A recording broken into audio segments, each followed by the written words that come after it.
With Mr. Review, we spring into action with breaking reviews. Hello, friends. We're still talking about foundations. You know, where the roots are more important than the fruits. Say, when we're talking about American democracy and its foundations, this is a debate we've been having for hundreds of years. What type of democracy do we want?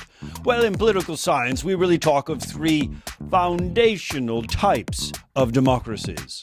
One would be the pluralist variety. Those roots, sometimes difficult to say.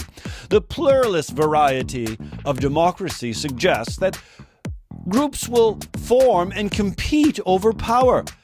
Little foreshadowing here, Federalist 10 will talk about this. That a democracy should be made up of individuals who have a say in their government, but they have a better say when they form groups. And these groups then compete. Pluralism. Sounds interesting to me.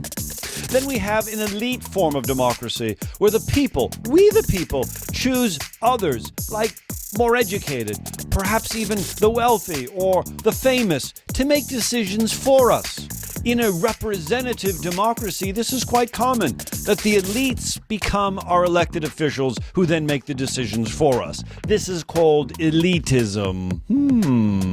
Sounds what the founders had in mind. But then, of course, we have something that's evolved more and more over time, and this is what we call participatory democracy. This is the brand of democracy that gives you and me more and more say as individuals to participate. And certainly we've seen that our democracy has grown more and more over the years as our suffrage has expanded, as you and I have a greater say in our government through statewide referenda. Participatory democracy, the three types of democracy: pluralist, competing groups; elite, the best and the brightest; participatory, everyone has a say. Seems to me, Mr. Review, that all three have a role in our democracy today. Do we need to decide on just one? Spring into action with breaking reviews.